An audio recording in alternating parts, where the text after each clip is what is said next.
ఒక విషయాన్ని కెమెరా ముందు ఎలా చెప్పాలంటే, ఉదాహరణకు ఒక స్త్రీని హస్బెండ్ అనుకో వైఫ్‌ని ఎలా తాకుతాడు, కావాలని తాకుతాడు. అమ్మాయి కూడా కావాలని వస్తుంది.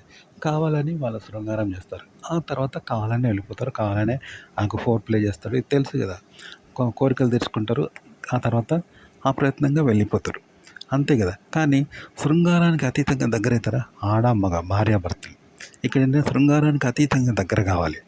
కానీ శృంగారానికి అతీతంగా దగ్గర కావడమే కష్టం. అంటే శృంగారానికి అతీతంగా శృంగారం చేయడం, శృంగారానికి అతీతంగా అవయవాలను తాకడము, శృంగారానికి అతీతంగా అవయవాలను తాకడం అనేది ఉండదనమాట. ఎందుకంటే శృంగారానికి అతీతంగా అయినా శృంగారం ఉంటేనే అవయవాలను తాకుతావు. కానీ శృంగారానికి అతీతంగా శృంగారానికి సంబంధం లేకుండా ఆమె అవయవాలను తాకుతావా? తాకవు. కానీ తాకాలి. అంటే తెలియకుండానే. ఇప్పుడు తెలియకుండా ఒక అపరిచితురాలకు తాకరాని చోట తాకితే ఎలా ఉంటుంది? ఆమె నీకు అబ్బాయికి తాకరాని చోట తాకితే ఎలా ఉంటుంది? ఫ్రెండ్లీగా. అలా ఆమె ఉద్దేశం లేదు, వాని ఉద్దేశం లేదు. అయినా కొన్ని స్పందనలు కలుగుతాయి. కానీ ఆ స్పందనలకు ఆమె కారణం కాదు, వాడు కారణం కాదు. కానీ కలిగేది కలుగుతాయి. ఇప్పుడు తెలిసి తొక్కినా తెలియక తొక్కినా నిప్పు కాలుతుంది కదా! అట్లా అనమాట. తెలిసి మనం ఒక విషయం మింగినా తెలియక మింగినా ప్రాణం పోద్ది కదా! కానీ దానికి మనం కారణం కాదు కదా! అట్లా అమ్మాయి, అబ్బాయి తెలియకుండానే తాక్కుంటారు. ఒక పిల్లోనితో పనిచేస్తాను. ఒక టీనేజ్ పిల్లలతో ఆంటీ పనిచేస్తాను. ఆమెకు వాడి మీద ఎలాంటి ఉద్దేశాలు, వాడు చిన్నోడు కాబట్టి వానికి ఆమె మీద ఉద్దేశం లేదు. కానీ ఇద్దరిలో స్పందనలు, లైంగిక కోరికలు, హార్మోన్లు ఉన్నాయి కదా! అవి ఆమె స్త్రీ కనుక వాళ్ళ హార్మోన్లు స్పందిస్తాయి. దానికి వాడు బాధ్యత కాదు. వాని వల్ల ఆమెకు కలగవచ్చు హార్మోన్ల స్పందన. ఆమెలో హార్మోన్లు ఉన్నాయి. వాటికి ఆమె కారణం కాదు.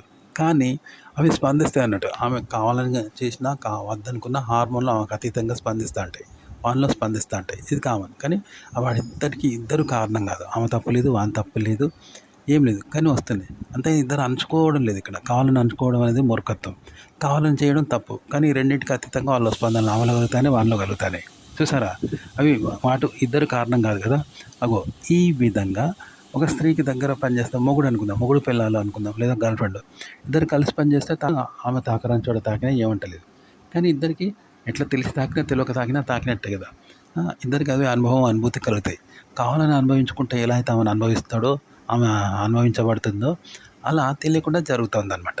దీన్ని తప్పు లేదు అంటారు. కానీ ఇది తెలియకుండా జరుగుతుంది, అదో తెలిసి జరుగుతుంది, ఇది తెలియకుండా జరుగుతుంది. అంతే తేడా కదా! ఇట్లా మీరు ఒక విషయాన్ని మీరు రాసుకొని, ఆర్టికల్ రాసుకొని దాన్ని తెలిసి చెప్పొద్దు. ఎక్కడ తెలిసి చెప్పొద్దు అనమాట. తెలియకుండా చెప్పాలి. ఇప్పటిదాకా చెప్పాను కదా! శృంగారం తెలిసి చేసుకుంటారు. తెలిసి ఆమె అవయవాలను అనుభవిస్తూ, అనుభవాన్ని కలిగిస్తూ, అనుభవం పొందుకుంటారు, అనుభవించుకుంటారు, శృంగారం చేసుకుంటారు, అవయవాలను తడుగుతారు, టచ్ చేస్తారు. కానీ ఇక్కడ అది కాదు. తెలియకుండా జరగాలి. ఇద్దరు కారణం కాదు. వాడు కావాలని తాగలేదు, ఆమె కావాలని తాగుతుంది. పక్క పని చేయడం వల్ల అలా జరుగుతూ ఉంది. ఇప్పుడు ఇద్దరిలో స్పందనలు కలుగుతూ ఉన్నాయి. కానీ రెండింటికి వాళ్ళు బాధ్యతలు కాదు.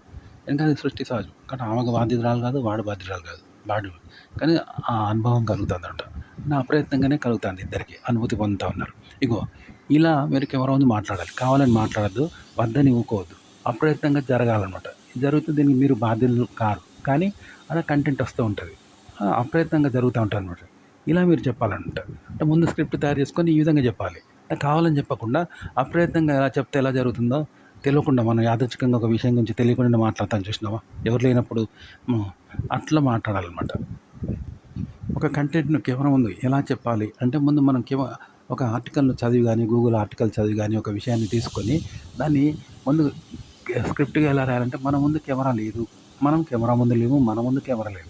అప్పుడు మన ఆలోచనలు, మన స్పందనలు ఆ విషయం గురించి ఎలా వస్తాయి, ఎలా ఆలోచిస్తాం, ఎలా భావించుకుంటాం, ఎలా స్పందిస్తాం, ఎలా వ్యవహరిస్తాం, ఆ విధంగా కంటెంట్ రాయాలి. వచ్చే స్పందనలు కానీ రాయాలి. అంతే. మన సొంత కల్పితం ఉండద్దు.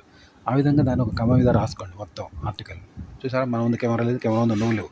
అప్పుడు వీళ్ళు స్పందనలు ఎలా భావించుకుంటావు, ఎలా ఆలోచిస్తావు, ఎలా స్పందిస్తావు, ఎలా భావిస్తావు, ఎలా వ్యవహరిస్తావు, ఆ విధంగా అదే రాసుకోవాలి. రాసుకొని దాన్ని నువ్వు మళ్ళీ కెమెరా ముందు చెప్పాలి. అయితే అది హిందీలో చెప్పి తెలుగుని ముందు హిందీ మాట్లాడినట్టు ఉండదు. తెలుగుని ముందు తెలుగు మాట్లాడితే ఎలా ఉంటుందో అలా ఉండాలి. ఎదుటి వ్యక్తి ప్రేక్షకుడికి ఆ విధంగా అర్థం కావాలి. అంతేగాని వానికి సంబంధం లేని విధంగా మాత్రం మాట్లాడదు. అంటే తెలుగు వాడి ముందు హిందీ చెప్తే వానికి అర్థమైందా, ఆ విధంగా గ్రాంధిక భాషలో, ఆర్టికల్ భాషలో మాత్రం చెప్పద్దు. ఎదుటి వ్యక్తికి నువ్వు చెప్తే ఎలా ఉంటుందో ఆ విధంగానే చెప్పాలి. కానీ అది ఎలా ఉండాలంటే, కెమెరా ముందు నువ్వు, నీ ముందు కెమెరా లేదు. అప్పుడు నువ్వు ఎలా స్పందిస్తావు నీ ఎదుటి వారితో, లేదంటే ఎదుటి వారికి అర్థమయ్యేలాగా నువ్వు ఎలా వ్యవహరిస్తావు, ఆ విధంగా వ్యవహరిస్తే ఎలా ఉంటుందో ఆ విధంగా కంటెంట్ రాసుకొని చెప్పాలన్నమాట.